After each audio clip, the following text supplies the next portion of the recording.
Isten hozott mindannyiunkat itt a Deák téri evangélikus templomban. Egy-egy nagy Bach oratórium alkalmával köszönhetünk ennyi jelenlévőt.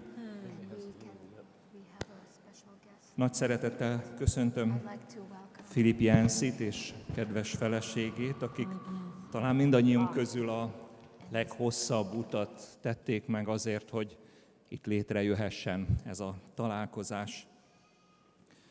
Amikor a harmad kiadó részéről már jó néhány hónappal ezelőtt megkeresték gyülekezetünket a gondolattal, hogy biztosítsunk helyszínt a tervezett budapesti előadás számára, nagyon megtisztelt ez a kérés, és nagy örömmel mondtunk azonnal igent. Hisz a harmad kiadó Huszárgál könyvesboltunkban is kapható könyvei révén nagyon sok áldott olvasmány élményünk kötődött már mai előadónk nevéhez. Ahogy azután közeledett a várva várt időpont és a regisztráció útján beszerezhető jegyek megdöbbentő gyorsasággal elfogytak, az egyik könyv címe igen sokszor jutott eszembe.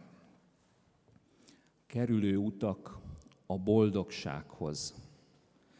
Nehéz lenne összeszámolni, hányan fordultak hozzánk azzal a kéréssel, hogy tudnánk-e még ajánlani valamiféle utat, ahogyan be lehetne jutni, akár a Sekrestjén keresztül erre a mai estére. Mi szerencsések itt vagyunk, legyen áldott ez az alkalom, hogy Filip Yancey most nem írott, hanem élőben hallható ihletett szavai nekünk is segítsenek közelebb jutni a boldogság és az üdvösség forrásához. Legyen áldás ezen a mai estén. Herjeszki Kornél vagyok, a harmadkiadó igazgatója. Gondolom mindannyian úgy érkeztünk, hogy kíváncsiak vagyunk, hogy mi fog elhangzani, és kíváncsiak vagyunk arra, hogy mi fog történni itt ma este. Vannak az életben olyan különleges pillanatok, amelyekre évekkel később, vagy évtizedekkel később is jól emlékszünk. Most itt bevillant számomra, vagy úgy 35 éve, amikor ott azon az első emeleti oldal elkérén ültem, és hallgattam a Luteránia előadásában a Máté Passiót. És volt egy pillanat, amire jól emlékszem, amikor szinte megállt körülöttem a levegő, és egyszerűen szinte tapintani éreztem, vagy lehetett Krisztus közelségét és jelenlétét. És elgondolkoztam azon, hogy van az, hogy valakinek olyan tehetség adatot, hogy olyan zenét ír, amin keresztül Isten jelenlétét meg lehet érezni, tapasztalni. Hogy úgy tudja a hangokat egymás után tenni, hogy ez lesz az eredménye.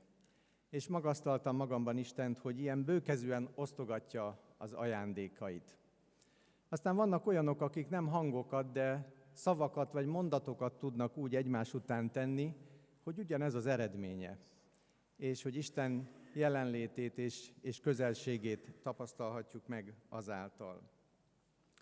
Ez volt az, ami engem személyesen a harmadkiadóhoz vonzott, hogy ilyen különleges pillanatokat tudjunk egymásnak szerezni a könyveinken keresztül. És ezek a pillanatok gyógyító pillanatok. Ezért is a kiadónknak a szlogenje az, hogy az egészséges kapcsolatokért. És ebbe beleértjük, ebbe a kapcsolatrendszerbe azt a 3 dimenziót, ami a vízszintes dimenzió, az ember-társi kapcsolat, párkapcsolat, gyereknevelés, munkahelyi kapcsolatok, barátság, és ennek kapcsán hívtuk el egyik neves képviselőjét, Gary Chapman tavaly, aki nagyon sok ember előtt tudott erről beszélni, és könyvei tényleg világméretű módon segítenek az emberek pár és társ kapcsolataiba. De ennek a 3 dimenziónak a saját magunk felé forduló része azzal foglalkozik, hogy a saját kérdéseinkre milyen válaszokat adunk.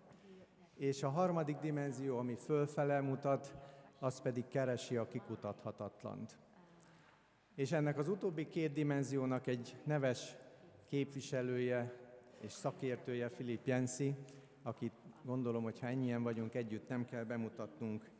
Nagyon örülünk annak, hogy elvállalta ezt a meghívást, eljött hozzánk, és a kiadónk az elmúlt 10 évben 10 kötetét adta ki, és nagyon örülünk, hogy most hallgathatjuk is.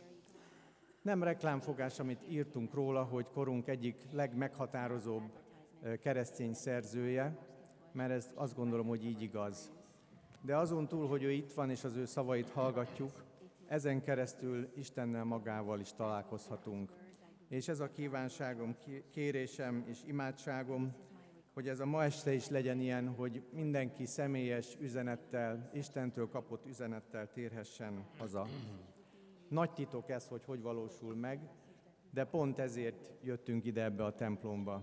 Köszönjük az evangélikus gyülekezetnek a vendégszeretetét, és ezáltal vált az is lehetővé, hogy ezt az alkalmat ingyenessé tehettük. Úgyhogy kívánom a ma estére tényleg Isten áldását, és hadd köszöntsem közöttünk előadónkat, és az ő magyar hangját most, Kávai Horváth Andreát, aki a tolmácsolás szolgálatát fogja elvégezni. Good evening, everyone. Jó estét! We have now been some 2 weeks in this part of the world. Körülbelül 2 hete tartózkodunk a világnak ebben a szegletében. We began in Kiev in the Ukraine and then went to Belarus and we saved the very best till last. Kijevből indultunk, Ukrajnából, aztán onnan Fehér Oroszországba utaztunk, és a legjobbat a végére tartogattuk. This is actually my 3rd visit to Budapest. Harmadik alkalommal járok Budapesten.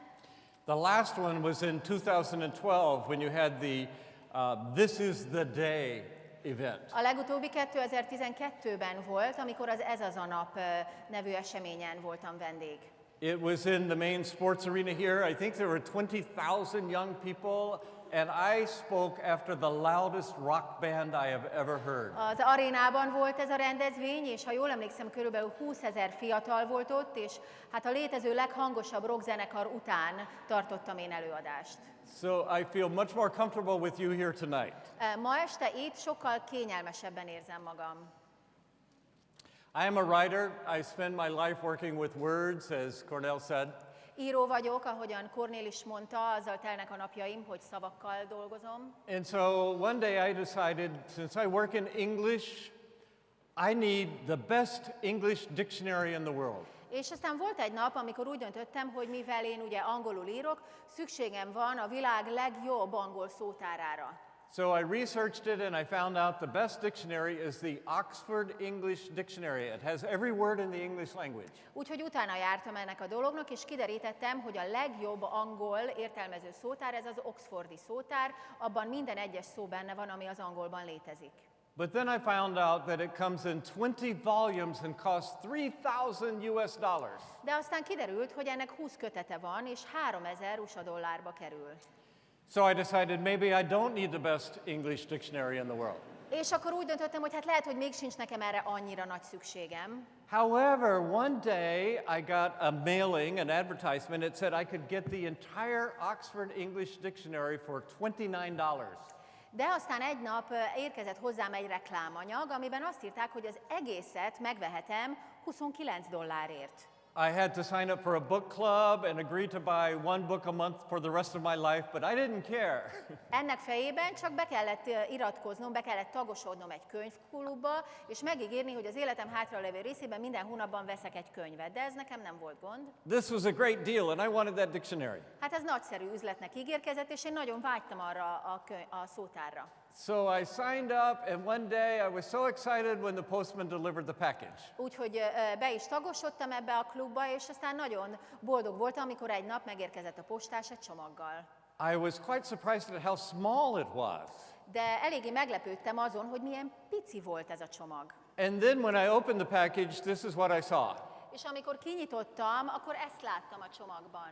They shrank all of those volumes down 9 to a page. Vagyis azt csinálták, hogy az összes kötetet lekicsinyítették, és egy oldalon 9 oldalnyi anyag volt. I could not possibly read it. It looked like pepper spilled on the page. El sem lehetett olvasni, úgy nézett ki, mintha valaki borsot szórt volna egy lapra. So then I decided I need to shop for a magnifying glass. Úgyhogy akkor úgy döntöttem, hogy jó lesz, hogyha szerzek magamnak egy nagyítót. And I looked around and finally I bought one like you see in a watch repair shop. És utána néztem a dolgoknak, és végül vettem egy olyat, mint amit az órásnál lát az ember. That's my magnifying glass. Ez az én nagyítóm. And now I can read every word in the English language. És most már az angol nyelven létező összes szót ezzel el tudtam olvasni. The magnifying glass did cost more than the dictionary. De a nagyító többe került, mint ez a szótár. I've learned about magnifying glasses. What is in the center is in very sharp focus. A nagyítóról ugye megtanultam azt, hogy ami középen van, arra az ember nagyon rá tud összpontosítani, azt látja a legtisztábban. But out in the margins, things get very fuzzy. De a szélén lévő dolgok már kicsit homályosabbak. It's so sharp in the middle that you could actually take a magnifying glass and some of the leaves falling out here, and you can start a fire by focusing the sun's rays. Ugye a középen olyan erősen látni, amire az ember ráfókuszál, hogy esetleg egy száraz falevelet is itt a környéken lángra lehetne lobbantani ilyen But módon. outside of that center, things are very fuzzy. De a külsőbb részeken nagyon homályosan látszódnak csak a dolgok. And I decided that I had been spending a lot of my questions of faith out in the margins, in the fuzzy areas. És ebben az időszakban rájöttem arra, hogy a hitemmel kapcsolatos kérdéseimnek a javát, azt úgy a szélén hagytam az életemnek. My books had titles like Where is God When It Hurts? Ugye a könyveimnek olyan címei voltak, hogy hol van Isten, amikor fáj, Disappointment with God? csalódás Istenben, Why bother with church? miért járjak gyülekezetbe, And then I wrote a book called The Jesus That I Never Knew. és aztán írtam egy könyvet, aminek az volt a címe, hogy a Jézus, akit eddig soha nem ismertem. And I decided I needed to keep the magnifying glass of my faith focused right on Jesus. Mert rájöttem arra, hogy nagyon fontos az, hogy a hitemnek a nagyítója Jézusra legyen állítva. So that whenever I wanted to investigate a new topic, I should first start with Jesus. Azért, hogy amikor egy új témát kezdek el körbejárni, akkor Jézusból induljak ki mindig. We have a very difficult, tough topic to talk about tonight. Egy nagyon kemény témáról fogunk ma este beszélni. And I want to start by seeing what we learned from how Jesus handled this very topic. És éppen ezért szeretném azzal kezdeni, hogy megnézzük, hogy Jézus hogyan állt ehhez a dologhoz. As I've been through this part of the country on this trip and in previous trips, it's clear that you know about pain and suffering. Ezen az utamon is kiderült ez számomra, meg a korábbi alkalmakkor is, amikor itt jártam az, hogy ti magyar emberek, tudjátok mi az a szenvedés. In Kiev, we visited the Babi Yar Memorial where so many Jews were killed in one day. Kijevben is például elmentünk egy olyan emlékhelyre, ahol nagyon nagy számú zsidó embert öltek meg egy nap alatt annak idején. Here in Budapest, we visited the Terror Museum and learned how your suffering comes from both directions, east and west. Itt Budapesten jártunk a terrorházában, és ott láttuk, megtanultuk azt, hogy a ti szenvedésetek két oldalról is érkezett egy időszakban, egyszerre keletről és nyugatról. But actually, most of the suffering that seems to hit us directly is of a more personal nature. De ennek ellenére úgy tűnik, hogy a legtöbb szenvedés az egészen máshonnan jön, az egy személyesebb eredetű dolog. We just got an email 5 minutes before walking over here from a dear friend who was put in the hospital. 5 perccel azelőtt, hogy megindultunk ide ma este, kaptunk egy e-mailt egy nagyon kedves barátunktól, aki kórházba került. With dementia and heart failure. A szívvel kezdi felmondani a szolgálatot, és emlékezetkiesése van. Often it is something like that, someone you love who tugs the heartstrings. Nagyon gyakran pont ezek azok a legnehezebb dolgok valakivel kapcsolatban, akit nagyon szeretsz, és ez nagyon mélyen megérinti a szívedet. And I've learned that the church does not always help in the very best way. Nekem az a tapasztalatom, hogy az egyház nem mindig a lehető legjobban segít ilyen helyzetekben. About 5 years ago, in the state I live in, Colorado, we had a rare flood. Usually it's a very dry state.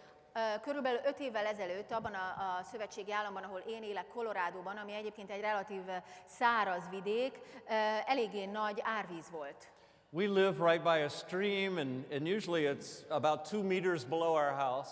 Mi egy patak közelében élünk, és általában olyan 2 méterrel a házunk szintje alatt van ennek a pataknak a vízszintje. But it rained every day, all day for a week, and I saw that stream get higher and higher until it was just a few millimeters before flooding our house. De egy héten keresztül megállás nélkül esett az eső, és figyeltem, ahogy egyre inkább emelkedik a vízszint, egészen addig, amíg körülbelül néhány milliméternyire volt attól, hogy elárassza a házunkat. So my wife Janet and I spent all day filling sandbags with sand and mud, and then putting them by the creek to keep it from flooding our house. És akkor a feleségem meg én éppen ezért napokon keresztül homokkal, meg sárral pakoltunk tele zsákokat, amiket megpróbáltunk a patak partján sorba rakni azért, hogy megakadályozzuk, hogy elárassza a házunkat. We came in cold and wet and exhausted. Amikor végre bementünk a házunkba, átáztunk, fáztunk, kimerültek voltunk. And then I turned on the radio and heard a preacher. És akkor bekapcsoltam egy ilyen alkalommal a rádiót, és egy prédikátor beszélt. He said, "The reason we're having these floods is because God is punishing Colorado because they just made marijuana legal." És ő azt mondta, hogy hát azért vannak ezek az áradások, mert Isten most megbünteti Colorádót, mert éppen nemrégiben tették legálissá a marihuána fogyasztást. And I must tell you, this did not give me any comfort. És hát, hogy őszinte legyek, ez nekem nem nyújtott vigaszt. It was unhelpful. Egyáltalán nem segített. And as I looked at Jesus, he never delivered a lecture. He never tried to explain why something happened. És amint megvizsgáltam Jézus életét, azt találtam, hogy ő soha nem próbált senkit kioktatni, és soha nem próbálta meg megmagyarázni, hogy valami miért történt. When he was with someone who was going through a hard time, suffering, he always responded with comfort and healing. Akármikor olyan valakivel találkozott, aki szenvedésen ment keresztül, nehézségekkel küzdött, mindig vigasztalással és gyógyítással reagált a helyzetre. Never judgment, never possible explanation. Soha nem ítélkezett, és soha nem hozakodott elő lehetséges magyarázatokkal. There are 3 times that we know of in the Gospels where Jesus cried. Az evangéliumokban 3 olyan esetről találunk leírást, amikor Jézus sírt. And we know how God feels about pain and suffering because God gave us a face, and that face was streaked with tears. Tudjuk azt éppen ezért, hogy Isten mit gondol a szenvedésről, mert Isten mutatott nekünk egy arcot, és azon az arcon könnyek folytak. One time was when his friend Lazarus died. Az egyik ilyen alkalom az volt, amikor a barátja Lázár meghalt. It was the first verse in the Bible I ever memorized because it was so short. Ez volt az első igevers a Bibliából, amit megtanultam fejből azért, mert olyan rövid. All it says is Jesus cried. Annyit írott, hogy Jézus sírt. And I'm so glad that he did because I cry when my friends die. De én nagyon örülök annak, hogy ő sírt, mert én is sírok, amikor meghalnak a barátaim. Jesus didn't say, "There's no need to cry, we'll see Lazarus again someday." Jézus nem azt mondta, hogy ugyan már minek sírjunk, hát majd látjuk még Lázárt egy nap. He felt the same grief that we all feel. Ugyanazt a gyászt érezte, amit mi is szoktunk. There was another time when he looked out over the city of Jerusalem and he had an idea of what was going to be happening in that city. Egy másik alkalommal Jeruzsálemre tekintett, és ugye ő tudta, hogy mi vár a városra. He said, "Oh, Jerusalem, if only I could bring you under my wings like a mother hen shelters her chickens." És akkor azt mondta, hogy ó Jeruzsálem, bár csak a szárnyaim alá terelgethetnélek benneteket, mint ahogyan egy tyúk teszi a csibéivel. And that pain reminds me of what many parents feel as they watch their children make one self-destructive choice after another. És erről a fájdalomról az jut eszembe, hogy valószínűleg ilyesmit éreznek a szülők, amikor végig kell, hogy nézik, hogy a gyermekük egyik rossz döntést a másik után hozza. God himself, who gave us freedom, in the words of Jesus, said, "If only I could protect you from it." És ugye hogy Jézus szavait idézzem, ő azt mondta, hogy bárcsak megóvhatnálak titeket ettől. The third time that Jesus cried was when he faced pain and suffering himself. A harmadik alkalom, amikor Jézus sírt, akkor volt, amikor ő maga nézett szembe fájdalommal és szenvedéssel. In the Garden of Gethsemane, I'm so glad Jesus didn't say this. Nagyon örülök annak, hogy Jézus a Gecsemáné kertben nem azt mondta, Okay, now are you paying attention? Because I'm going to show you how a real follower of me should handle suffering. hogy na jól van, figyeltek, mert most akkor meg fogom mutatni nektek, hogy valaki, aki engem követ, hogyan kell, hogy kezelje a szenvedést. Instead, he threw himself on the ground and said, "God, if there's any other way, let this cup pass from me." Ehelyett a földre borult, és azt mondta, hogy Istenem, hogyha van bármely más mód, akkor múljék el tőlem ez a pohár. That's what I say when I face suffering. Én is ezt mondom, amikor szenvedéssel nézek szembe. The very first book that I wrote, I was 27 years old, was a book I later revised, and that's just now been published. Where is God when it hurts? Az első könyvemet 27 éves koromban írtam, és későbbiekben átdolgoztam. Ez az, ami most magyarul kiadásra került. Ez a Hol van Isten, amikor fáj. I had no right as a 27-year-old to tackle the problem of pain. 27 éves koromban, 27 évesként semmi jogom nem volt ahhoz, hogy a fájdalom témájával foglalkozzam. But I couldn't help choosing that topic for several reasons. De több okom is volt arra, amiért nem tudtam nem foglalkozni ezzel a témával. It was an obstacle to my faith. I couldn't understand how God could be both powerful and loving and the world be in such a mess.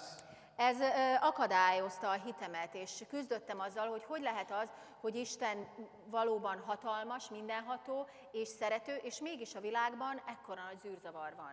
And in fact, my whole life had been lived under a shadow that was caused by a misunderstanding. Sőt, az egész életemet egy félreértés árnyéka alatt voltam kénytelen élni. My father was 23 years old and was planning to be a missionary in Africa. Az én édesapám 23 éves korában arra készült, hogy Afrikába költözik misszionáriusként. He was in the process of raising support when he got ill. Éppen a támogatásgyűjtés fázisában voltak édesanyámmal, és akkor az édesapám beteg lett. The most feared disease in those days was polio. Some of you remember. Abban az időben a legrettegettebb betegség a pólió vagy gyermekbénulás volt, biztosan vagytok, akik emlékeztek erre. And within a few days, this 23-year-old man was unable to move at all. És néhány napon belül ez a 23 éves férfi mozdulni sem tudott. He could not even breathe on his own. Egyedül levegőt sem tudott venni. So he was put in an iron lung machine that did his breathing for him. Éppen ezért úgynevezett vastüdőt kapott, és ez lélegzett helyette. He was in that machine for about 6 weeks. Körülbelül 6 hétig tartották ezen a gépen. And there were hundreds of people who were praying for him that he would be healed. És több száz ember imádkozott azért, hogy ő meggyógyuljon. Finally, they became so convinced that he would be healed that against all doctors' advice, they removed him from the iron lung. De azután ők arra a meggyőződésre jutottak, hogy Isten őt meg fogja gyógyítani, és ezért az orvosok tanácsa ellenére kivették őt úgymond ebből a vastüdőből. 10 days later, he died. 10 nappal később meghalt. In my life, I grew up under the shadow, the consequences, the effect on my mother. És én ennek a döntésnek az árnyékában nőttem fel, végignéztem, hogy mindez milyen hatással volt az édesanyámra. The people that prayed for him, that made that decision, they didn't hate him, they loved him. Azok az emberek, akik imádkoztak érte, és akik ezt a döntést meghozták, ők nem utálták az apámat, szerették. But they made a mistake in theology. De volt egy hiba, amit elkövettek, és ez teológiai természetű volt. They took on a prerogative that only belongs to God. Egy olyan dologra formáltak jogot, ami kizárólag Istené. Who will be healed, who will not be healed. Ez pedig annak az eldöntése, hogy ki gyógyul meg, és ki nem. Later, I started my career as a journalist working for magazines. Aztán később, ugye, ahogy felnőttem, újságíró lettem, különböző magazinoknál dolgoztam. Including a regular column I did for a Reader's Digest called Drama in Real Life. És többek között a Reader's Digest-be is írtam, Drama in Real Life. Az volt a címe a rovatomnak, hogy a valós életben történő drámák. It was one scary story after another. Minél ijesztőbb történeteket írtam ott. People being attacked by grizzly bears and poisonous snakes and being lost in a blizzard. Tehát igaz történetek voltak olyanokról, mint például, hogy valakit egy medve megtámadott, vagy egy kígyó megmart, vagy elveszett a hóviharban az illető. And as I interviewed these people, some of them still in the hospital, they said the same thing over and over. És amint meginterjúvoltam ezeket az embereket, akik közül sokan még kórházban voltak, amikor beszéltem velük, volt egy dolog, amit mindenki elmondott, és ez ugyanaz volt. They said after this tragic experience, actually the worst thing for me was people from my church who came to visit. Mindenki azt mondta, hogy azon túl, amit meg kellett tapasztalnom, sokkal rosszabb volt az, amikor a gyülekezetemből eljöttek hozzám látogatóba. I was just trying to get well, and they had all these explanations of what happened and why. Én azon voltam, hogy minél előbb meggyógyuljak, de ők pedig állandóan magyarázatokkal hozakodtak elő, hogy miért történt az, ami történt velem. Some of them came in and said, you must have done something terribly wrong, some terrible sin, and God is punishing you. Voltak, akik azzal jöttek be, hogy azt mondták, hát biztosan valami borzasztó dolgot követtél el, és Isten most téged ezzel büntet. And the very next person would come in and say, it wasn't God, it was the devil. Satan is attacking you. Aztán jött a következő látogató, aki azt mondta, hogy dehogy, hát ez nem Isten volt, ez az ördög volt, az ördög támadt téged. And the next person would come in and say, oh, it wasn't the devil, it was God. But he wasn't punishing you, he chose you specially. De aztán jött a következő látogató, aki azt mondta, hogy dehogy volt az ördög. Ez Isten volt, és ő nem büntet téged, hanem te egy különleges kiválasztottja So vagy. you could demonstrate your deep faith to others around you. Azért történt ez veled, hogy megmutathass, hogy milyen mély a te hited a külvilágnak. One woman said, with friends like God, who needs enemies? Azt mondta egy hölgy, hogy hát ha valakinek ezek szerint Isten a barátja, akkor nem is kellenek már ellenségek. So I started asking myself, well, what's true? What do I believe? És akkor ennek nyomán elkezdtem magamtól megkérdezni, hogy de akkor mi az igazság, és mi az, ami az én meggyőződésem ezzel kapcsolatban. And whenever I face a question I don't know the answer to, I write a book about it. És akármikor olyan kérdéssel találom szemben magamat, amire nem tudom a választ, akkor írok erről egy könyvet. Because it takes me a long time to write a book, and if I knew the answer in advance, I'd be bored in a couple of weeks. Mert sokáig tart, ugye, megírni egy könyvet, de hogyha előre ismerném a választ, akkor néhány hét alatt már elunnám magam. And in the process of writing a book, I can go to some people who can help me. I can spend the time I need to research both in the Bible and other places. És miközben a könyvemet írom, beszélgethetek olyan emberekkel, akik tudnak segíteni, kutathatok a Bibliában és más helyeken. And I want to mention a few things that I have learned over the years in relation to this question of suffering. Szeretnék néhány dolgot megemlíteni, amit az évek során megtanultam a szenvedés kérdéséről. The first one, and maybe the most important, is that God is always on the side of the one who is suffering. Az egyik és talán a legfontosabb dolog az, hogy Isten mindig a szenvedő pártján áll. It's easy and almost natural to think when something bad happens, oh, God is punishing me, I did something wrong. Könnyű azt gondolni, és talán természetes is, amikor az ember ilyen helyzetben van, hogy rögtön azt gondolja, hogy hát Isten biztos megbüntet engem, valami borzasztót tehettem. But remember that magnifying glass, when I put it on Jesus, I find out that God is always on the side of the one suffering. De emlékezzetek arra a képre, a nagyítóról, és amint említettem, hogy amikor a nagyítót Jézusra helyeztem, akkor mindig azt láttam, hogy ő mindig a szenvedő pártján áll. It's the disciples and the Pharisees that are always trying to get Jesus to say what the person did wrong, and Jesus never goes there. A tanítványok és a farizeusok voltak azok, akik mindig megpróbálták Jézusból kiszedni, hogy mit tett ez az ember, vagy az ő családja, de Jézus ezzel nem foglalkozott. No matter who approached him, whether it's a widow who just lost her only son, or even a Roman soldier whose servant fell ill, he responded with comfort and healing. Függetlenül attól, hogy egy özvegyasszony ment oda hozzá, akinek meghalt az egyetlen fia, vagy egy római katona, Jézus mindig együttérzéssel és gyógyítással válaszolt. The gospel writer Luke tells one story of when Jesus went to a town called Jericho. Lukács evangélista leír egy történetet arról, amikor Jézus Jerikó városába ment. While there, he met a man who was a beggar. His name was Bartimaeus. És ott járt akkor, találkozott egy Bartimeus nevű koldussal. Not all scholars agree, but some people think that word Bartimaeus means son of garbage, son of filth. Ezzel nem ért egyet minden teológus, de vannak, akik úgy tartják, hogy a Bartimeus névnek a jelentése a szenny fia, vagy a szenny fia.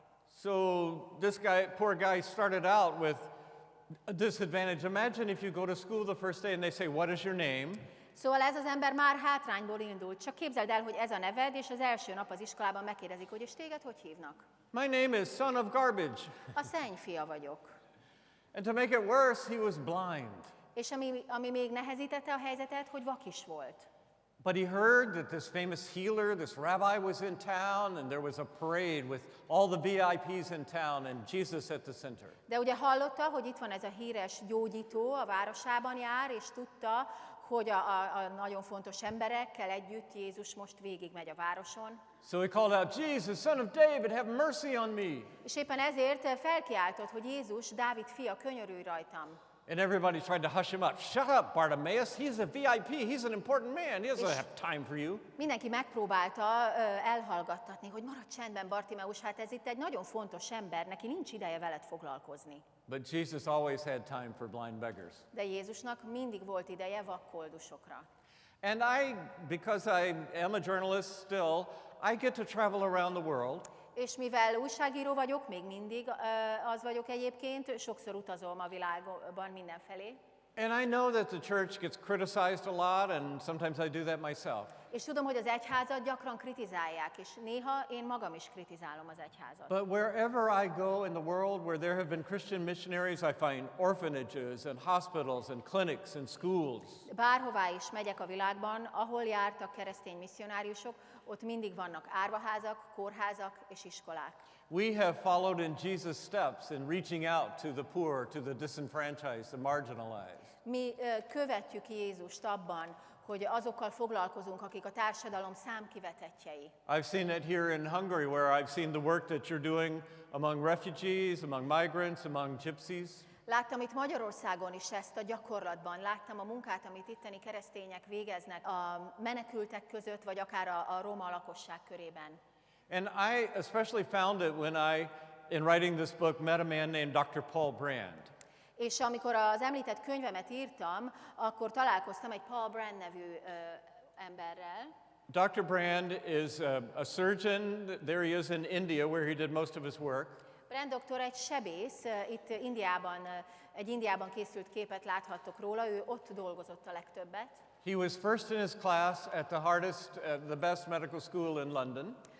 A legjobb londoni orvosi egyetemen az osztály elsőként végzett. And he actually turned down a job to head up orthopedic surgery at Harvard University and Stanford. És nemet mondott arra a felkérésre, hogy a Harvard és a Stanfordi Egyetemen a gyermeksebészeti részlegek vezetője legyen. Instead, he elected to work with people who are the lowest people on the social ladder in the world. Ehelyett úgy döntött, hogy olyan emberekkel szeretne foglalkozni, akik az egész, tehát világszinten a társadalmi ranglétra legalján vannak. I guarantee you that there is no one lower than someone in the untouchable caste in India who has leprosy. Garantálom, hogy annál lejjebb nincs, mint Indiában az érintetleneknek nevezett kaszton belül a leprások. They're already at the very bottom. Már alapból a kasztjuk, a legalsó kaszt. And then when signs of leprosy appear, they're often physically kicked out of their home, out of their village. És amikor megjelennek rajtuk a lepra, a bélpoklosság tünetei, akkor nagyon gyakran kirúgják őket az otthonukból, a városukból. And Dr. Brand, this brilliant surgeon, spent his life finding ways to repair the damage caused by the disease. És ez az orvos, ez a nagyszerű sebész az életét arra tette fel, hogy megpróbáljon különböző módszereket találni arra, hogy ezt a betegséget kezeljék. He made some huge breakthroughs in the treatment of leprosy and the understanding, and in fact, virtually every breakthrough has come from Christian missionaries. Óriási előrelépéseket tett a kutatásai során a lepra kezelését illetően, sőt, ezen a területen szinte az összes előrelépés keresztény misszionáriusok munkájának eredménye. Not necessarily because they were the best scientists, the best doctors in the world, but they were the only ones willing to risk treating leprosy patients. Nem feltétlenül azért, mert ők voltak a legjobb, vagy legnagyszerűbb orvosok, vagy tudósok ezen a területen, hanem azért, mert ők voltak az egyetlenek, akik hajlandóak voltak ezekkel a páciensekkel foglalkozni. I learned an interesting story about leprosy here in Europe. It was identified here called Hansen's disease in Norway. Hallottam egy érdekes történetet, hogy itt Európában Hansen betegség néven jelent meg egyszer ez a betegség. During the Middle Ages here, there were many people with leprosy in Europe. A középkorban nagyon sok ember szenvedett ebben a betegségben itt Európában. And a crazy rumor spread in the Middle Ages that Jesus once had leprosy. És elterjedt az az őrült, pletyka, vagy szóbeszéd annak idején, hogy egyszer maga Jézus is szenvedett ettől a betegségtől. There's no evidence for that whatsoever, but there is a description, a prophecy in Isaiah 52 and 53 that describes the suffering servant as one from whom men turn their faces. Erre nincsen semmilyen történelmi bizonyíték, de ugye az Ézsaiás 52-53-ban van egy utalás arra, hogy Jézus, amikor Jézus kinézetéről ír, hogy elfordították róla a tekintetüket az emberek. A picture of a disfigured person, and in those days they read that and thought, Jesus must have had leprosy. És abban az időben, amikor ezt elolvasták, akkor rögtön ez ugrott be nekik, hogy biztosan Jézus leprás volt, mert hát nem lehetett ránézni a teljesen eltorzult arcára. And they also read where Jesus said, whatever you do to the least of the people, you are doing unto me. És azt is olvasták, amikor Jézus azt mondta, hogy amit a legkisebbekkel cselekeztek, azt velem teszitek. And so they started looking for people with leprosy and trying to treat them as if they were Jesus. És akkor az emberek abban az időben elkezdték keresni a leprás betegeket, és az volt a céljuk, hogy úgy bánjanak vele, ahogyan Jézussal tennék. They started a leprosy hospital, in fact thousands of them, 2,000 in France alone. Például vagyis kórházakat alapítottak erre a célra, például csak Franciaországban 2000-et. And they treated them so well that eventually leprosy disappeared from Europe. És annyira jól bántak ezekkel a betegekkel, hogy ennek eredményeként a lepra egyszerűen eltűnt Európából. It's still present in at least 12 million people in the rest of the world. A világ más részein még mindig ma is legalább 12 millió ember szenvedettől a betegségtől. But when I read that story, I thought, what a beautiful picture of what the church should be doing. De amikor elolvastam ezt a történetet, akkor az jutott eszembe, hogy milyen gyönyörű képe ez annak, amit az egyháznak tennie kéne. What if we picked one marginalized group after another and started treating them as if they were Jesus? Mi lenne akkor, hogyha kiválasztanánk egyiket a másik után a társadalom legkitaszítottabb népcsoportjait, és úgy bánnánk velük, mintha ők lennének Jézus. Poor people, hungry people, homeless people. A szegényekkel, az éhesekkel, a hajléktalanokkal. Because Jesus said, whatever you do to these people, you do it unto me. Mert Jézus azt mondta, hogy amit velük tesztek, azt velem teszitek. Because I wrote 3 books with Dr. Paul Brand, I ended up going to a lot of different leprosy hospitals in the world. 3 különböző könyvön is együtt dolgoztam Paul Branddel, és emiatt sok különböző, many different 3 different hospitals. books, Yeah. Több különböző lepra kórházban is jártam. I especially remember one trip to a leprosy hospital called Green Pastures Hospital in Nepal.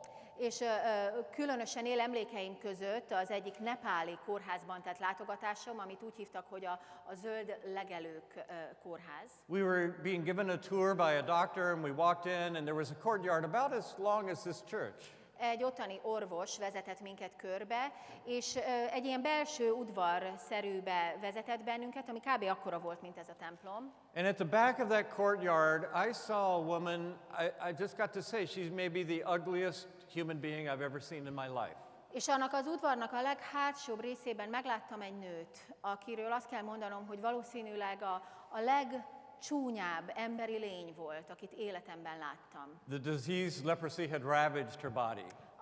A betegség, a lepra az egész testét elpusztította. She had no fingers left, just little nubs where the fingers had been on her hands. Nem voltak ujjai már egyáltalán egyik kezén sem, csak ilyen kis csonkok voltak, ahol az ujjak lettek volna. She had no toes, her feet were all bandaged. Lábujjai sem voltak, a lába be volt kötözve mindkettő. Her eyes were covered with calluses, she had been blind for years. A szemeit sem tudta kinyitni, évek óta vak volt. And her nose had shrunken away so that when you looked at her, you looked right into her skull. És az orra olyan módon tűnt el, hogy amikor az arcára néztél, akkor beleláttál a koponyájába. So we noticed the woman and just kept walking, got a tour of the hospital that took about 30 minutes. Tehát megláttuk ezt az asszonyt, és utána ugye közben zajlott az idegenvezetésünk, és még egy fél órát sétáltunk a kórházban. This woman was unable to walk. Ez a nő járni sem tudott már. She would move by planting her elbows and then dragging her body, kind of like an earthworm. Úgy mozgott, hogy a könyökével lökte magát előre. Tehát kb. Amikor mozgott, úgy nézett ki, mint ahogy a kukac mozog. And when we got back to where we started, she had made her way all the way across the courtyard like that. És mire visszaértünk arra a részre, ahol őt korábban láttuk, egészen átjutott addigra a másik végére ennek az udvarnak. She had heard our voices and she wanted to meet the visitors. Hallotta a hangunkat, és szeretett volna megismerkedni a látogatókkal. Well, I looked at this woman and I started reaching in my pocket to see if I had some Nepali coins that I could give her. És amikor tehát oda jött hozzánk ez a nő, akkor elkezdtem keresgélni a zsebemben, hogy találok-e valamilyen nepáli pénzérmét. My wife, who had worked with the Down and Out in the city of Chicago, had a very different reaction. A feleségem pedig, aki Chicagóban a kitaszítottakkal dolgozott nagyon sokáig, egészen másképpen reagált. She went over to this woman and squatted down beside her and put her arm around her. Oda ment ehhez a nőhöz, legugolt mellé és megölelte. And that's when I shot this photo. Akkor készítettem ezt a fotót. The doctor who was giving us a tour said, Philip, I want you to meet Don Maya. She's no beggar. Az orvos, aki minket körbevezetett, azt mondta, hogy ő nem koldus, hadd mutassam be Dan Mayát. She's the closest thing to a saint that I know. Ő a legszentebb személy, akit ismerek. In fact, do you have any prayer requests? Because God seems to answer Don Maya's prayers. Sőt, ha van imakérésed, akkor mondd el, mert úgy tűnik, hogy Isten válaszol az ő imáira. And I walked away first convicted by my initial reaction. És először is ugye úgy mentem el, hogy nagyon megfedve éreztem magam az első reakcióm miatt. And then impressed that the God who created the universe would look at this woman who had nothing according to the world's values. Másodszorban pedig lenyűgözött az, hogy az az Isten, aki ezt a világmindenséget teremtette, ránézett erre az asszonyra, aki a világ szemszögéből senkinek semmit nem tudott nyújtani. No beauty, no money, no education, no career. Nem volt szép, nem volt pénze, nem volt iskolázott, nem volt karrierje.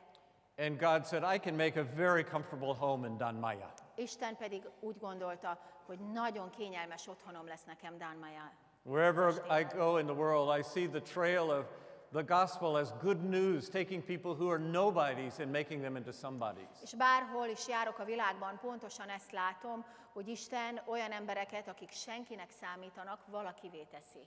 People who go and form leprosy hospitals and reach out to the sick and offer comfort and healing to them. Az evangélium tehát nyomot hagy, mert vannak emberek, akik elmennek ezekre a helyekre, és kórházakat alapítanak, és foglalkoznak a betegekkel. We're not always rewarded for doing good things. Nem mindig vagyunk megjutalmazva azért, hogyha jó dolgot teszünk. Just today on the news this morning, I've heard of someone from my own church denomination, Andrew Brunson, who was finally released from a prison in Turkey. Ma reggel hallottam éppen a hírekben, hogy az én Egyesült Államokbeli gyülekezetem egyik tagja, Andrew Brunson, aki Törökországban volt börtönben, őt kiengedték. There was an even more compelling story that I saw that involved leprosy in India. De aztán volt egy másik történet, ami egy indiai leprával kapcsolatos eset. An Australian missionary named Graham Stewart Stain started working among leprosy patients. Volt egy ausztrál misszionárius, akit úgy hívtak, hogy Graham Stewart Stain, és ő is leprás betegekkel foglalkozott. And these two were of the untouchable caste, and when people started treating them like a human being, they wanted to become followers of Jesus. És ezek az emberek is az érintetlenek kasztjába tartoztak, és amikor ők elkezdtek velük emberekként bánni, akkor ők Jézus követőivé lettek. But the Hindu fanatics in that region of Orissa took great exception when they became Christians. De a hindu fanatikusok az Indiának azon a részén, nekik ez nem tetszett, amikor ezek az emberek keresztények lettek. So one day they surrounded the jeep that Graham Stewart Staines was in, along with his 10-year-old and 8-year-old sons. És éppen ezért egy nap körbevették azt az autót, amiben ez az orvos ült a 10 és 11 éves fiaival. As they were sleeping inside, the mob poured kerosene over it, lit a match, and that's what it looks like. Ők ugye benn aludtak, és benzinnel körbelocsolták, és felgyújtották az autót, amely utána így nézett ki. Everybody expected the widow, Gladys Staines, to immediately return to the safety of Australia. Mindenki biztos volt abban, hogy ezek után az özvegye biztonságban visszavonul Ausztráliába. But she said, no, my husband's work is not done. I must see that this hospital get built. Ő pedig azt mondta, hogy egyáltalán nem megyek sehová. A férjem munkája még nincs befejezve, ezt a kórházat fel kell építenem. They arrested the people the mob, 3 or 4 men who had committed the murders. Letartóztatták később azt a 3-4 férfit, aki a gyilkosságokat elkövette. And Gladys Staines testified at the trial against applying the death penalty to those És men. Gladys, az özvegyasszony a bíróságon, amikor tanúskodott, azt kérte, hogy ne kapjanak halálos ítéletet. She pled for mercy for the murderers of her husband and her 2 sons. Irgalmat kért a férje és a 2 fiúgyermeke gyilkosai számára. At the trial, she said, I too follow a man who was persecuted for his faith. Azt mondta ott a bíróságon, hogy én is egy olyan embert követek, akit üldöztek a hitéért. And before he died, among the last things he said was, Father, forgive them because they don't know what they're doing. És ez az ember mielőtt meghalt, az egyik utolsó dolog, amit mondott, az volt, hogy atyám, bocsásd meg nekik, mert nem tudják, mit tesznek. That was front page news in every newspaper in India. Indiában ez minden újságnak a címoldalára került. India is the land of karma, where you pay for your sins, you get what you deserve. Indiában ugye a karmában hisznek, ahol fizetsz a bűneidért, azt kapod, amit megérdemelsz. We believe in grace, where fortunately we don't get what we deserve. Mi pedig a kegyelemben hiszünk, ahol nem azt kapjuk, amit megérdemlünk szerencsére. And that woman eventually was awarded one of the highest awards that you can get as a foreigner in India. És ez az asszony a későbbiekben megkapta az egyik legmagasabb kitüntetést, amit Indiában külföldi kaphat.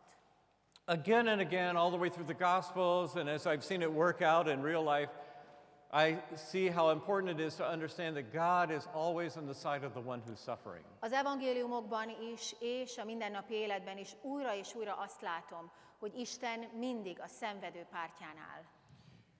God, however, has chosen to express that love primarily through people like us.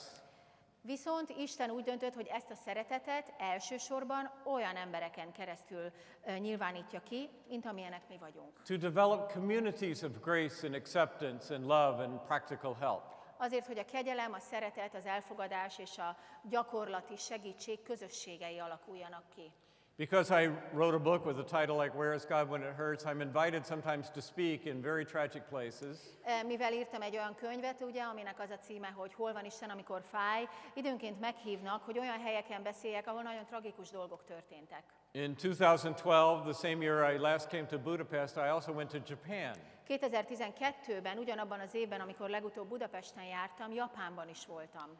It was the 1 year anniversary of the tsunami. I'm sure you remember images of this monster wave that would come in and destroy trains and airplanes and toss cars like they were little toys. Az első évfordulója volt az ott történt cunáminak, biztosan emlékeztek a horrorisztikus képekre, arról a borzasztó nagy hullám áradatról, amely repülőket, meg autókat, meg mindent úgy mozdított, minthogyha kis játékszerek lennének.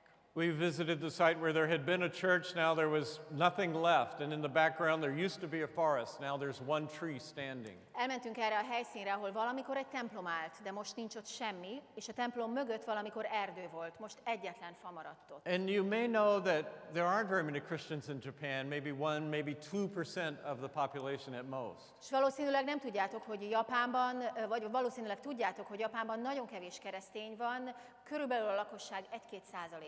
But the churches became centers of practical help for the needy people.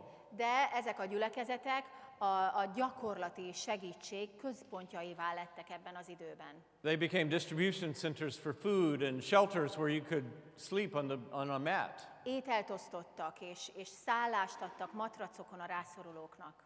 And people came from Europe and my country, United States, from all over the world to rebuild houses for the Japanese. És Európából is, és az én országomból is, az Egyesült Államokból is nagyon sok ember odautazott azért, hogy segítsen a japán embereknek újjáépíteni a házaikat. I was there watching some of these people who had left their jobs, raised money, and came and worked without pay to build houses for people they never had met. És amikor ott voltam, akkor nagyon sok ilyen emberrel találkoztam, aki pénzt gyűjtött, felmondott a munkahelyén, vagy kivett egy hosszabb szabadságot azért, hogy elmenjen, és házat építsen olyan embereknek, akikkel sohasem találkozott korábban. I was there when Christians from a group called Samaritan's Purse were turning over a house to these Japanese people. És ott voltam egy olyan pillanatban is, amikor az egyik ilyen szervezet, a Samaritan's Purse képviselői a ház kulcsot adták át az egyik ilyen családnak. And they said, we didn't come to convert you, we came because we think that God is unhappy when there are people who have no place to live. És ők azt mondták, hogy nem azért jöttünk ide, hogy megtérítsünk benneteket, hanem azért, mert hisszük, hogy Isten nem szereti, hogyha embereknek nincs hol lakniuk. And we are the hands and feet of God. We want to rebuild your house. És mi úgymond Isten kezei és lábaiként működünk, azért jöttünk, hogy felépítsük a házatokat. All we ask before we turn over the keys to your brand new house is that we offer a prayer of blessing for it. Annyit kérünk cserébe, mielőtt átadnánk az új lakáskulcsotokat, hogy hadd mondhassunk imádságban áldást a házatokra. There's a Croatian theologian you may have heard of named Miroslav Volf. Van egy horvát teológus, lehet, hogy hallottatok már róla, Miroslav Volf a neve. And he said in modern times, it's very difficult to communicate what we believe head to head. I have this idea, you need to believe this idea. És ő mondta azt, hogy manapság a modern világban nagyon nehéz úgymond egyik fejtől a másikig eljuttatni annak a lényegét, amiben én hiszek, ami az én meggyőződésem. He said the best way to communicate the good news is hand to heart to head. És azt mondta, hogy a jó hír közvetítésének vagy elmondásának a legjobb módja a kéztől a szívig, és akkor onnan a fejig van. You reach out with your hands, acts of mercy. A kezedet kinyújtod, és irgalmasságot mutatsz. Here's a house, I just built it for you. Itt egy ház, felépítettem neked. When you do that, you touch the heart. Mert amikor ezt teszed, akkor megérinted a másik ember szívét. And they want to know, why do you care about me? És akkor ő felteszi a kérdést, hogy de miért törődsz te velem? Because we believe God cares and we're God's representatives. És akkor elmondhatod azt, hogy azért, mert hiszem, hogy Isten törődik veled, én pedig őt képviselem. On that trip, we visited one school where about 130 school children died. Azon az utunkon egy iskolát is meglátogattunk, ahol 130 iskolás gyermek halt meg a cunamiban. It had been turned into a kind of memorial because we were there 1 year later. És ezt az iskolát addigra, mint egy emlékhellyé alakították, ugye pont az egyéves évfordulón jártunk ott. And somebody had shot a video of the tsunami just as it was coming toward the school. We watched it on an iPad. És egy iPad-en mutattak nekünk egy videót, amit valaki pontosan akkor készített, amikor a cunami az iskolát készült beborítani. Japan is well acquainted with tsunamis, but they'd never seen one this big before. Japánban jól ismerik a cunami jelenségét, de ekkorát még soha nem tapasztaltak. In some places it was 30 meters high, a wall of water. Voltak olyan helyek, ahol 30 méter magas volt ez a hullám, tehát egy vízfal, ami 30 méter magas. We saw huge cargo ships sitting on top of the roof of a hospital.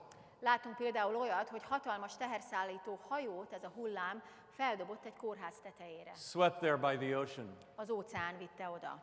And in this school, the children were just standing there watching this wave coming at them. És ebben az iskolában a gyermekek ott álltak, és figyelték, hogy jön ez a hatalmas hullám. And the teachers realized this is no wave like we've ever seen before. We've got to get these kids upstairs. És a tanárok rájöttek arra, hogy ilyen hullámot még soha nem láttunk, úgyhogy a gyerekeket a fölsőbb szintre kell vinnünk. So they all started running upstairs, but in the process 130 of them didn't make it.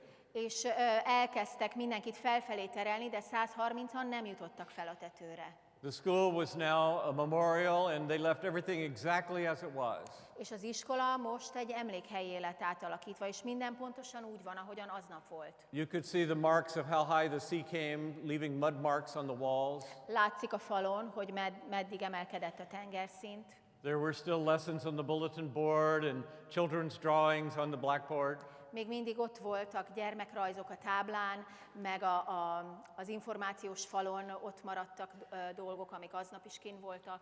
And they had turned the gymnasium into a kind of a museum of all the little pieces they had collected from the grounds after the wave came through. A tornatermet pedig arra használták fel, hogy oda vigyenek be minden olyan tárgy, darabot vagy törmeléket, amit összegyűjtöttek, miután elvonult a cunami. Remember, this is 1 year later.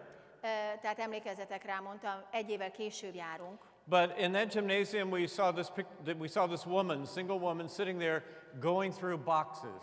De ott abban a tornateremben láttuk ezt az asszonyt, aki ott ült egyedül, és egyik dobozt a másik után nézte át. And every day for 365 days, Japanese mothers had gone in that museum and sat there all day going through boxes. És akkor már 365 napja ezek a japán édesanyák minden nap oda jártak, és egyesével nézték át a sok doboznak a tartalmát. Looking for some memento of their lost child, maybe a pen, maybe a teddy bear, maybe a lunchbox, a school paper. Az ott meghalt gyermeküktől valamilyen emléket próbáltak találni, valamilyen mementót, akár egy uzsonnás dobozt, vagy egy tollat, vagy egy dolgozatot, vagy akármit. That's what we do when we lose someone we love.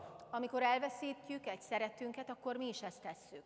No mother who loses a child says, oh, well, I've got 3 others at home, so I'll just forget about that one. Nincs olyan anya, aki elveszít egy gyereket, és akkor azt mondaná, hogy ja, hát van otthon végül is még 3 másik, úgyhogy ezt akkor el lehet felejteni. We never get over the grief. We never put them out of mind. Soha nem felejtjük el őket, és soha nem múlik el a szomorúság, a gyász. We keep them alive in our memory, and in fact, many of the Japanese parents kept the rooms exactly as they were when their children Az died. emlékezetünkben tovább élnek a szeretteink, és például ezek a japán szülők közül nagyon sokan meghagyták pontosan úgy a szobákat, a gyermekeik szobáit, ahogyan aznap voltak. We keep people we love alive in our memory. God is much more powerful than we are. Mi az emlékeinkben őrizzük tovább azokat, akiket szeretünk, de Isten sokkal hatalmasabb, mint nálunk. I believe that God, however that woman grieves, God grieves far more. Én hiszem, hogy bármilyen mély is, ennek a japán édesanyának a bánata, a gyásza, Istené ennél sokkal mélyebb. However upset we are with things that happen on this planet, God is far more upset. Bármennyire is bántanak bennünket azok a dolgok, amik a bolygónkon zajlanak, Istent sokkal jobban bántja. God has promised to do something about it, to restore this planet to its original state. Isten megígérte, hogy tesz valamit ezzel kapcsolatban, és hogy ezt a bolygót visszaállítja az eredeti állapotába. We keep people alive in our memory. God has the ability to remake us, to resurrect us, to make us alive again. Mi az emlékeinkben tartjuk életben az embereket. Isten viszont képes arra, hogy mint egy feltámassza és újra teremtse a dolgokat. And God has chosen to communicate that message of hope through people like us. És Isten úgy döntött, hogy a reménységnek ezt az üzenetét olyan embereken keresztül kommunikálja, mint amilyenek mi vagyunk. To be the hands and feet that actually reach out with the practical help that grieving people need. Azért, hogy mi legyünk az ő kezei, vagy az ő lábai, hogy a szükséget szenvedők felé kinyújtsuk a kezünket. And that's where people in the church often well-intentioned make mistakes. És ez az a pont, ahol az egyház tagjai gyakran, ha bár jó szándékkal közelítenek, de hibát követnek el. I'm sure you know the story from the book of Job in the Bible. Biztosan ismeritek Jobb történetét a Bibliából. Job suffered more than probably any of us will ever suffer. Jobb valószínűleg sokkal jobban szenvedett, mint bármelyikünk fog valaha. Every kind of pain you can imagine, from economic disaster to personal illness to the loss of his family. Mindenféle fájdalmat megtapasztalt, a gazdaságilag tönkrement, ugye fizikai fájdalmai voltak, a családját elveszítette. He had these 3 friends, and when the 3 friends saw the condition he was in, they were so moved, they tore their clothes and sat beside him for 7 days and 7 nights. És ugye volt neki 3 barátja, akik amikor látták, hogy őt mekkora csapás érte, megszaggatták a ruháikat, és ott ültek vele 7 napon és 7 éjszakán keresztül. That silence was their real act of friendship. És csendben voltak. Ez a hallgatás volt a barátság igazi mutatója. It's when they opened their mouths that the problem started. Na, a probléma akkor kezdődött, amikor kinyitották a szájukat. And I've asked many people I've interviewed over the years, when you were going through these hard times, who helped you most? És nagyon sok embert, akiket az évek során meginterjúvoltam, megkérdeztem, hogy ki segített neked a legjobban ebben az időszakban. Not one time has anyone said, oh, it was a PhD in philosophy and theology. He helped me understand the problem of pain. Soha senki nem mondta azt, hogy hát olyan valaki, akinek PhD-je volt filozófiából, meg pszichológiából, na ő segített megértenem a fájdalmamat. The most common answer I get was, well, let me think. My grandmother. A leggyakoribb válasz, amit kapok, az az, hogy hadd gondoljam csak végig. Hát a nagymamám. Igen, a nagymamám. Everybody else would come for a 10-minute visit with this advice, and it was just tiring me out. A többiek mind bejöttek, hogy meglátogassanak, 10 percig itt voltak, tanácsokat osztogattak, és ez nagyon lefárasztott. But my grandmother would sit in a corner of the room, and she'd just sit there knitting all day. A nagymamám pedig odajött, beült a sarokba, és ott ült egész nap, kötögetett. But if I needed a drink of water or some juice or the nurse, she was there to go get the help I need. De ha vízre volt szükségem, vagy gyümölcslét ittam volna, vagy a nővérre volt szükségem, akkor ő segített. I've read numerous studies where they try to figure out if you're involved in a church community, does it help your health? Nagyon sok tanulmányt olvastam arról, hogy segít-e az ember egészségének, hogyha a gyülekezetbe jár, templomba jár. And all the studies I read say, yes, it does. És minden tanulmány arra a megállapításra jutott, hogy igen, segít. Not necessarily in the way you would expect. There aren't that many miracles of healing going on that I De know of. nem feltétlenül oly módon, ahogyan mi azt várnánk, tehát nem történnek lépten-nyomon csodák, legalábbis én erről nem tudok. But if you've had surgery or going through cancer or something like that, you need all of your energy to be focused on getting well. De hogyha mondjuk valakinek műtéte volt, vagy éppen rákos betegséggel küzdött, akkor ugye az összes energiája arra megy el, hogy meggyógyuljon. And the kinds of things that keep you from getting well are stress and anxiety and fear. És azok a dolgok, amik akadályozzák a gyógyulást, azok a stressz, az idegeskedés és a félelem. And if you're plugged into a church community, they can help relieve those enemies of recovery. Hogyha viszont tagja vagy egy gyülekezetnek, egy keresztény közösségnek, akkor ők segíthetnek neked abban, hogy ezek a dolgok ne legyenek ott, tehát elhordozzák egy részét. Don't worry about your kids. We'll find a way to take care of them, look after them. Ne aggódj a gyerekeid miatt, majd mi gondoskodunk róluk, törődünk velük, amíg te itt vagy, mondják. We'll make sure you have food in your refrigerator. Vagy azt mondják, majd mi hozunk ennivalót. We'll even walk your dog for you. Sőt, a kutyádat is megsétáltatja valaki. In fact, I read one study that said if you go to church once a week, it will add this number of years to your life. Sőt, olvastam egy tanulmányt arról, hogy ha valaki csak hetente egyszer jár el templomba, akkor kiszámolták, hogy hány évet ad ez hozzá az életéhez. If you smoke 2 packs of cigarettes a day, it'll detract this many years from your life. Ha napi 2 doboz cigarettát szívsz, akkor az viszont ennyi évet vesz le az életkorodból. And they kind of balance each other out. És ez a kettő dolog igazából így kiegyensúlyozza egymást. So if you really have to smoke, make sure you go to church very often. Szóval, hogyha nem tudsz leszokni a dohányzásról, akkor legalább járj el rendszeresen templomba. God is on the side of the sufferer. Isten a szenvedő pártján van. God primarily expresses his love through people like us. Isten elsősorban olyan embereken keresztül mutatja meg az ő szeretetét, amilyenek mi vagyunk. We are the body of Christ, the visible presence of God in this world. Hiszen mi vagyunk Krisztus teste, mi vagyunk Isten látható jelenléte ebben a világban. For several years, you could learn what God is like by following Jesus around. És megtanulhatod sok év alatt, hogy milyen Isten azáltal, hogy követed Jézust. But Jesus left and said, okay, it's up to you now. Vagyis ez így volt annak idején, de aztán Jézus elment, és azt mondta, hogy most ti folytassátok. If the rest of the world wants to know what God is like, it's up to you to show them. És ha a világ ma tudni szeretné, hogy Isten milyen, akkor ti kell, hogy megmutassátok nekik. The third thing I've learned about pain and suffering goes like this. A harmadik dolog, amit a fájdalomról és a szenvedésről megtanultam, a következően szól.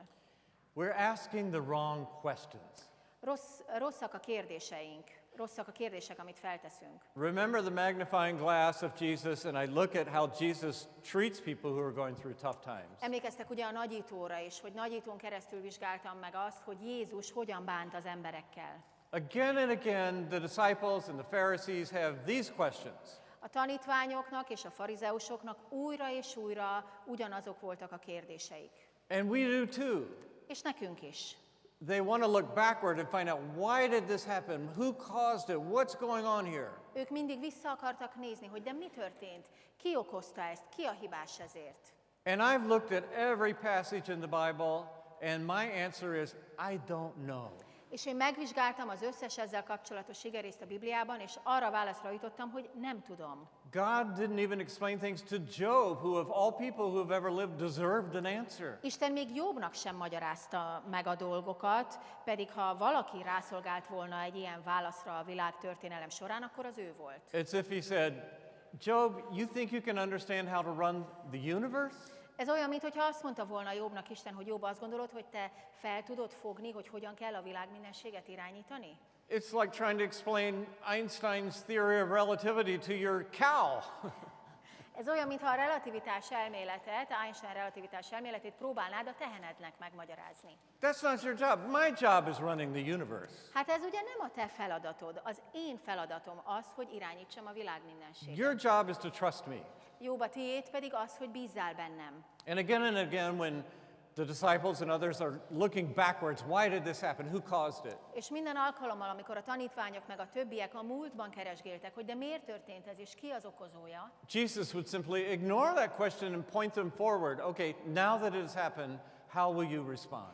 Jézus mindig figyelmen kívül hagyta a kérdésüket, és előre mutatott, és azt mondta, hogy jó, de most, hogy megtörtént, akkor hogyan reagálunk erre? So, for example, the disciples came across a man who was born blind. Egyszer például a tanítványok találkoztak egy férfival, aki vakon született. And their first response was like the people that visited you in the hospital who said, "Who sinned?" És az első reakciójuk az volt, mint azoké általában, akik meglátogatják beteg barátukat a kórházban, hogy na de ki vétkezett. Was it this man or was it his parents? Ez az ember volt az, vagy a szülei? Now think about that. Gondolkodjunk el ezen egy picit. He was born blind, right? Vakon született. So exactly how many sins can you commit before you're born?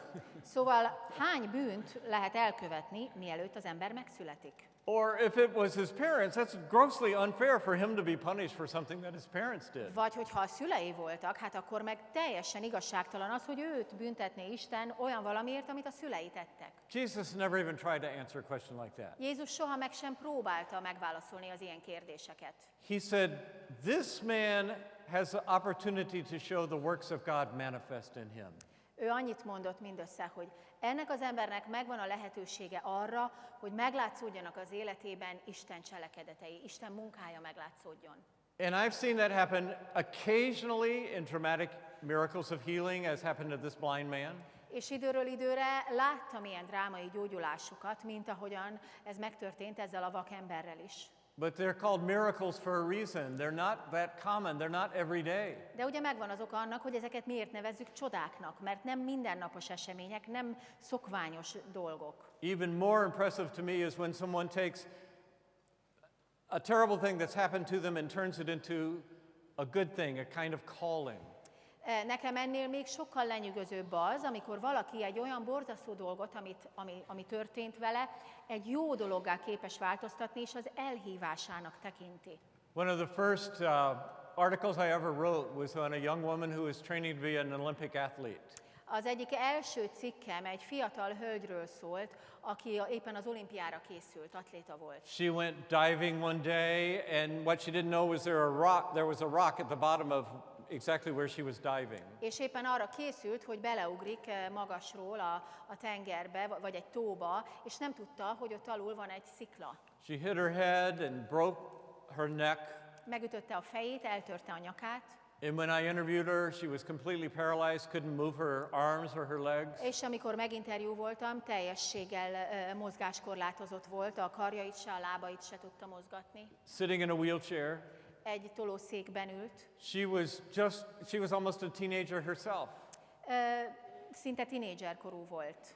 As she was telling me her story, she started crying. És amint mesélte nekem a történetét, elkezdett sírni. And then she said to me, "Philip, I'm so embarrassed, but I need your help. Could you get a Kleenex?" És aztán azt mondta, hogy Philip, nagyon sajnálom, és nagyon kellemetlen ez nekem, de tudnál nekem szerezni egy papírzsebkendőt? Could you wipe my eyes for me? Megtörölnéd a szememet? She said, I hate this life. I don't know how I can live like És this. azt mondta, utálom ezt az életet így, nem tudom, hogy tudok így élni. I can't do anything on my own. Semmit nem tudok egyedül csinálni. I can't go to the bathroom. I can't get dressed. I can't even cry without help. Sírni sem tudok segítség nélkül, felöltözni sem, vécére sem tudok kimenni egyedül. Some of you came to know this young woman. She's been to Hungary. Her name is Johnny Erickson. Vannak olyanok közületek, akik tudják, kiről beszélek, járt itt Magyarországon Johnny Erickson. And later I was with her on the 50th anniversary of that accident. És évekkel később ennek a balesetnek az 50. évfordulóján is találkoztam vele. We were reminiscing about that day at her home. Az ő otthonában beszélgettünk arról, hogy milyen is volt az a nap. And she said, "You know, Philip, when I look back on that day, that was the best day of my life." És azt mondja, tudod, most, amikor visszanézek arra a napra, most már látom, hogy az volt életem legjobb napja. I said, "Johnny, how can you say such a thing? You've had cancer. You've had one struggle after another. You're still paralyzed." Erre én azt mondtam neki, hogy Johnny, hát hogy mondhatod ezt? Hát azóta még rákos is voltál, és még mindig mozgáskorlátozott vagy, tehát nagyon nehéz életed volt. She said, "If that accident hadn't happened, I would have been pursuing the American dream." Azt mondta, hogy ha az a baleset nem lett volna, akkor én az amerikai álomra tettem volna fel az életemet. A nice house in the suburbs, horses in the Hogy backyard, legyen egy tökéletesen szép házam, lovakkal, a minivan with little kids running around. legyenek gyerekeim és egy ilyen családi kisbuszunk. When that accident happened, it took me a while, but I learned God can use the worst thing that happened and turn it into the best. Amikor ez a baleset megtörtént, akkor eltartott egy darabig, de rájöttem arra, hogy Isten képes a lehető legrosszabb dolgot a legjobbá változtatni. Because I've got meaning to my life. I've got a calling. I know why God put me here on earth. Mert értelmet adott ez az életemnek, és van egy elhívásom. Rájöttem arra, hogy Isten engem miért helyezett ide, erre a földre. And indeed, Johnny has helped thousands of people, disabled people around the world, És Johnny világszerte több ezer mozgáskorlátozottnak segítettem. as well as acting as kind of a prophet to the church on how we ought to reach out to the disabled. Mindemellett pedig szinte profétaként használja őt Isten az egyház felé, azt illetően, hogy hogyan szolgáljunk mi a mozgáskorlátozott emberek felé. I like to think of God as the great recycler. Én szeretek úgy gondolni Istenre, mint a nagy újrahasznosító. A few years ago, I had this big old clunky desktop computer, Néhány évvel ezelőtt volt egy ilyen nagy számítógépem, and after a while, it just stopped doing the new programs. It wasn't smart enough to keep going. és eljött az az idő, amikor már nem volt elég okos ahhoz, hogy az új programokat feltölthessem rá, hogy ezekkel tudjam használni. So I decided, okay, I've got to get a new computer. Úgyhogy úgy döntöttem, hogy hát akkor itt az ideje, hogy egy újat vásároljak, But I didn't want to throw away this computer. de nem akartam kidobni ezt a régit. So I researched it online and I found out that there is a place in Denver, Colorado where I live that would recycle computers. Úgyhogy utána néztem az interneten, és kiderítettem, hogy Denverben, ahol élek, van egy hely, ahová be lehet vinni számítógépeket, és újra hasznosítják őket. But then I was rather offended to learn that they're going to charge me $25 to give them my computer. De aztán eléggé sértőnek tartottam, hogy még én kell, hogy fizessek nekik $25 azért, hogy nekik adhassam a számítógépemet. The recycling fee.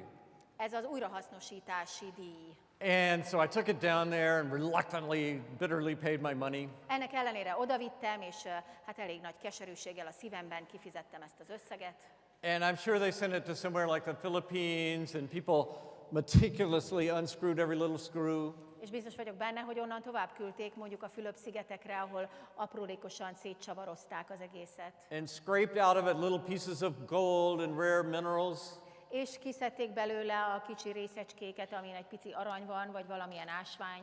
And then they recycled it into a little mobile phone, probably, which was far smarter than my big old clunky computer És ever aztán was. ezt valószínűleg újrahasznosították valamilyen módon, és lehet, hogy mobiltelefon lett belőle, ami sokkal okosabb, mint az én régi nagy darab számítógépem volt. And I think that's what God does with our pain and suffering. Én azt gondolom, hogy Isten pontosan ezt teszi a mi fájdalmunkkal és szenvedésünkkel. My favorite chapter in the Bible on this topic is Romans chapter 8. A kedvenc igeszakaszom a Bibliában ezzel a témával kapcsolatban a Rómaiakhoz írt levél 8. fejezete. There's a verse in Romans 8 or verse 28 which a lot of people misquote, misunderstand. És van itt egy igevers, a 28., amit nagyon sokszor félreértenek az emberek. Paul says, in all things that happen to us, God can work for our good. Ahol Pál apostol azt írja, hogy azoknak, akik Istent szeretik, minden a javukra van, vagyis Isten mindent a javukra fordít. Some people think that means that God only gives us good things, Vannak, akik azt gondolják, hogy ez azt jelenti, hogy Isten nekünk csak jó dolgokat ad. but we know that's not true. De tudjuk, hogy ez nem igaz. And Paul knew that was not true. Pál is tudta, hogy ez nem igaz. Later in the chapter, he tells us some of the things that he went through in life. Későbbiekben, ugyanebben a fejezetben ő felsorol néhány dolgot, amin ő keresztül ment az élete során. He was tortured. Many times he was in prison. He had a shipwreck, snake bite. Megkínozták, többször bebörtönözték, hajótörés szenvedett, megmarta a kígyó. And yet, looking back, he said, as I reflect on these things, in all of them, God worked for my good. De mégis utána azt mondja, hogy most, hogy visszanézek, azt látom, hogy Isten mindezeken a dolgokon keresztül a javamra munkálkodott. I think that's the pattern that we have as a promise in the Bible. Azt gondolom, hogy ez az ígéret, ez újra és újra előfordul a Bibliában. And I would put it this way, És én ezt így fogalmaznám meg, that nothing can happen to us that God cannot use. hogy nincs olyan dolog, ami velünk történhet, amit Isten ne tudna felhasználni. In fact, very often it's the things that we most resent that we wish were not true. Sőt, nagyon gyakran pontosan azok a dolgok ezek, amiket mi szinte megvetünk, és azt kívánjuk, hogy bárcsak ne lenne így. Like Johnny Erickson saying, the worst day in my life turned into the best day in my life. Mint amikor Johnny Erickson azt mondta, hogy hát az életem legrosszabb napja, az életem legjobb napja lett. When you ask people, when did you grow most spiritually, they almost never talk about a happy, good time. És hogyha felteszed az embereknek azt a kérdést, hogy melyik az életednek az az időszak, amikor a legtöbbet növekedtél lelkiekben, szinte senki nem a nagy boldog időszakokat hozza fel. They talk about a difficult, challenging time when they were forced to cry out to God. Hanem mindig a nehéz, kihívásokkal teli időszakokról beszélnek, amikor muszáj volt Istenhez kiáltaniuk. One of the best books on this issue of pain and suffering is a book by C.S. Lewis called The Problem of Pain. Az egyik legjobb könyv a fájdalom és a szenvedés témakörében C.S. Lewis egyik könyve, aminek az a címe, hogy a fájdalom. And he uses a phrase that troubles me just a little bit. És ő ott használ egy kifejezést, ami engem kicsit, hát nem teljesen értek vele együtt, kicsit aggaszt. He says pain is the megaphone of God. Azt mondja, hogy a fájdalom Isten megafonja. God whispers to us in good times and shouts to us in difficult times. Azt mondja, hogy Isten a jó időszakokban szinte suttog nekünk, de amikor nehézségen megyünk keresztül, akkor kiált hozzánk. And I think I know what he means, but that image troubles me. És értem én, hogy ő mire gondol, de ez a kép engem kicsit aggaszt. Because it brings to mind, say, a football coach who's got a big megaphone on the sidelines and he's yelling at his players. Mert nekem ez kicsit olyan, mint egy foci edző, aki a játékosainak a pálya széléről úgy bekiabálgat. Do 50 more push-ups, I'm going to make you suffer. Még 50 fekvőtámaszt csinálj, most jól megkínozlak. And I don't think that's what God does. És szerintem Isten nem így működik. The image I like better is that we have a hearing aid, and at moments of pain and crisis, we can either turn it up, the volume up, or turn the volume down. Nekem sokkal jobban tetszik az a kép, hogy van egy hallókészülékünk, és mi döntjük el, hogy a fájdalom és a krízis pillanataiban ezt lekapcsoljuk, vagy éppen erősebbre kapcsoljuk. There are some people who, when difficult times strike, they say, I don't want anything to do with that kind of God. Vannak emberek, akik a nehéz pillanatokban azt mondják, hogy én nem akarom, hogy bármi közöm legyen Istenhez, ha ő ilyen. I'm just going to turn that hearing aid off. Úgyhogy én ezt a készüléket most lekapcsolom. And there are other times, and this is what I think C.S. Lewis meant, És aztán vannak más emberek, és szerintem C.S. Lewis erre gondolt, when pain gives us the opportunity to focus on what's most important in hogy life. más pillanatok, amikor a fájdalom lehetőséget ad nekünk arra, hogy arra összpontosítsunk az életben, ami fontos. I had that experience about 10 years ago. Nekem is volt egy ilyen élményem, körülbelül 10 évvel ezelőtt. I was on a book tour in a neighboring state, the state of New Mexico. Új-Mexikó államban voltam éppen egy könyvbemutatón, körúton. It was the month of February in the state of Colorado, a mountainous state. És február volt, ugye, Colorado pedig egy hegyes állam, nagyon sok hegyünk van. As I was driving back home, És ahogyan hazafelé tartottam, I hit a patch of ice and my car fell off a cliff and turned over and over 5 times. és megcsúszott az autóm egy jeges útszakaszon, az autóm leesett, és 5-ször megfordult, tehát leesett egy szakadékba, és 5-ször megfordult. And like Johnny Erickson, I ended up with a broken neck. És Johnny Ericksonhoz hasonlóan nekem is eltört a nyakam.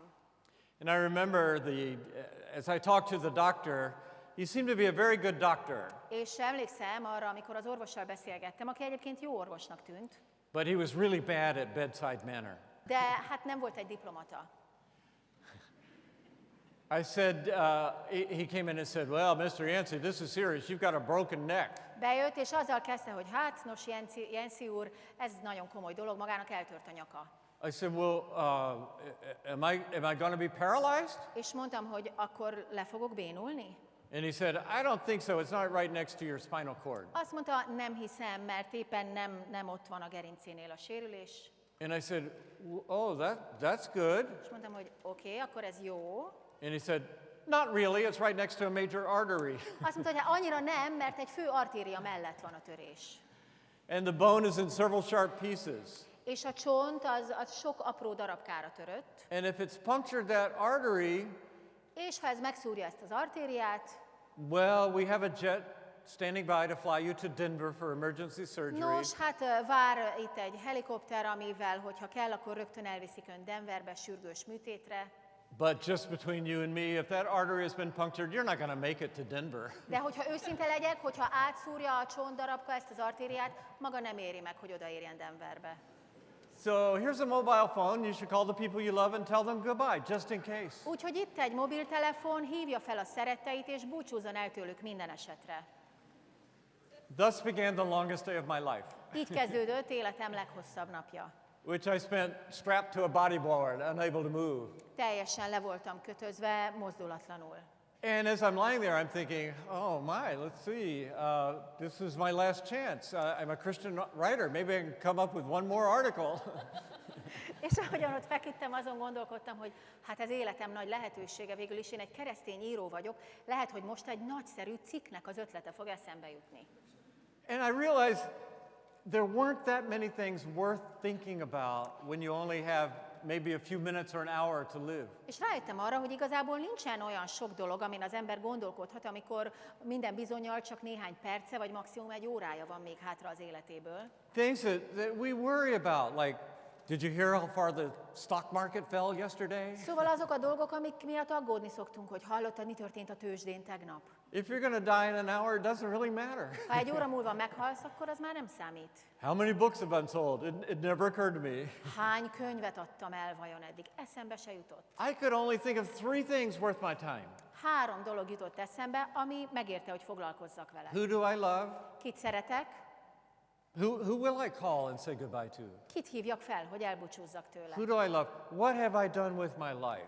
A második az volt, hogy mit tettem az életemmel. Am I satisfied with what I've done so far? Because it may be over soon. Elégedett vagyok azzal, amire használtam úgymond az életemet, mert lehet, hogy hamarosan véget ér. And then am I ready for whatever is next? És aztán a harmadik az volt, hogy készen állok-e arra, ami ezután következik. And I realized I ought to be thinking about those things every day. És akkor rájöttem, hogy igazából minden nap ezeken a dolgokon kellene gondolkodnom. Who do I love? What have I done with my life? Kit szeretek, mit tettem az életemmel, Am I ready for whatever is next? és készen állok-e arra, ami ezután következik.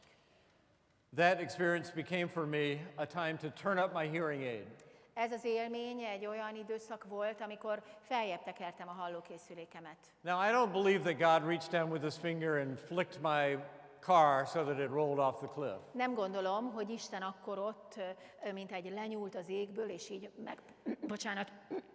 megpöccintette az autómat, hogy az úgy leessen a szakadékba. But pain and suffering forced me to focus on what matters most. Viszont a fájdalom és a szenvedés rákényszerítettek arra, hogy azzal foglalkozzak, ami a legfontosabb.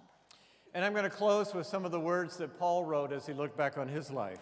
És Pál apostol szavaival szeretném befejezni, amiket akkor írt, amikor visszatekintett az életére. Starting in Romans 8, verse 35, he says, "Who shall separate us from the love of Christ?" A Róma 8:35-nél kezdem. Ki választ el bennünket Krisztus szerelmétől? Shall trouble, or hardship, or persecution, or famine, or nakedness, or danger, or sword? Nyomorúság, vagy szorongattatás, vagy üldözés, vagy éhség, vagy mezítelenség, vagy veszedelem, vagy fegyver? Paul had encountered all of those things. Pál apostol mindezekkel találkozott az élete során. He said, "No, I'm convinced that neither death, nor life, angels, nor demons, neither the present, nor the future, nor any powers, neither height, nor depth, nor anything else in all creation will be able to separate us from the love of God that is in Christ Jesus our Lord." Azt írta, mert meg vagyok győződve, hogy sem halál, sem élet, sem angyalok, sem fejedelemségek, sem jelenvalók, sem eljövendők, sem hatalmasságok, sem magasság, sem mélység, sem semmi más teremtmény nem szakíthat el minket Isten szeretetétől, amely Jézus Krisztusban, ami Urunkban van. What I've learned about pain and suffering, God is on the side of the sufferer. Azt tanultam meg a fájdalomról és a szenvedésről, hogy Isten a szenvedő pártján van. God has chosen us to express that love. Isten minket választott ki arra, hogy ezt a szeretetet megmutassuk, kifejezzük. And God asks us to look forward instead of backwards at why it happened, but forward at what can be done, what can be recycled. És Isten azt kéri tőlünk, hogy ahelyett, hogy visszafelé tekingetünk, előre tekintsünk, és azt vizsgáljuk meg, hogy mit lehet tenni. Nothing can happen to you that God cannot use. Semmi olyan nem történhet veled, amit Isten ne tudna felhasználni. And as Paul said so clearly, absolutely nothing can happen to you that can separate you from the love of God. És ahogyan Pál apostol nagyon világosan leírta, semmi sem történhet veled, ami elválaszthatna Isten szeretetétől. When hard times hit, remember that above all. Mindenek előtt erre emlékezzél, amikor eljön a nehézség ideje. Thank you so much for being so patient and lovely audience on a Saturday night in downtown Budapest when you had so many options. Nagyon köszönöm, hogy ilyen türelmes és csodálatos közönség voltatok egy szombat estén itt Budapest belvárosában, amikor annyi más lehetőség lenne. And may you go from here and truly be the hands and feet of God, the visible presence of His comfort and healing and hope. És azt kívánom, hogy amint innen elmentek, valóban legyetek Isten kezei, legyetek az ő jelenlétének, az ő általa adott reménységnek és a szeretetének a közvetítői. Amen. Amen.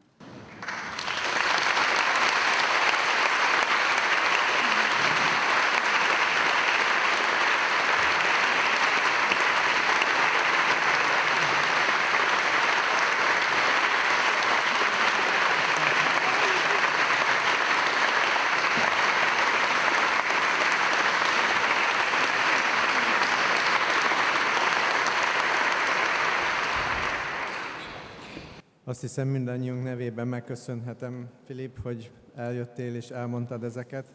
Janetnek, hogy elkísérte Filipet. Köszönjük azt a 10 könyvet, amit megírtál, meg majd amiket még majd kiadunk. Köszönöm, Andrea, a tolmácsolásban a segítséget.